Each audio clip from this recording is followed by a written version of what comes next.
Pete Arredondo has been fired as the UCISD police chief. Thanks for joining us. For News 4 San Antonio at 10, I'm Simone D'Alba. And I'm Jonathan Martinez. Arredondo allegedly was the incident commander the day of the Robb Elementary mass shooting, where officers waited more than an hour to confront the gunman. News 4 San Antonio's Amanda Henderson is live in Uvalde with the very latest and reaction tonight from the community. Amanda.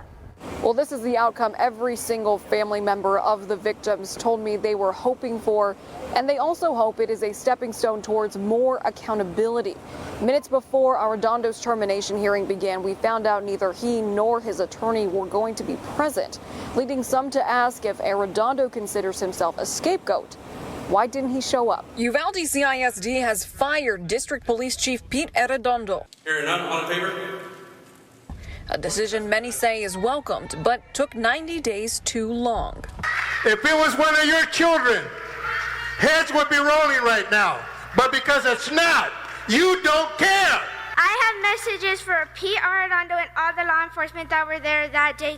Turn in your badge and step down. You don't deserve to wear one. Minutes before Arredondo's termination meeting was set to start, his attorney sent a 17-page letter saying neither man would be present.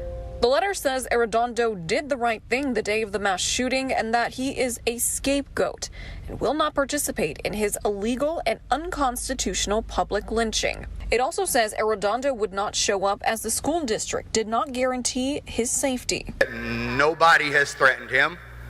That's all I'm going to say on that.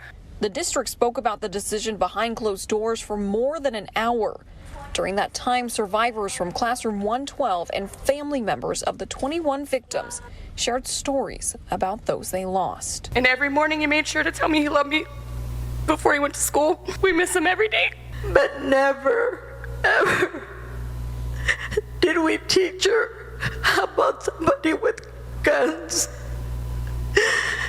And we hurt because we weren't there to help her out. 3 months. And we have forever to live. I don't know how we're going to do that. Terminate District Police Chief Pete Arredondo. It came 3 months to the day since the mass shooting at Robb Elementary that killed 21 people. Fox San Antonio's Cristina De Leon has more on that decision. Well, minutes before Pete Arredondo's termination hearing was even set to start, his attorney actually sent a 17-page letter saying that neither would be present. It went on to say that he did the right thing the day of the shooting in Uvalde and that Arredondo is a scapegoat and will not participate in his illegal and unconstitutional public lynching.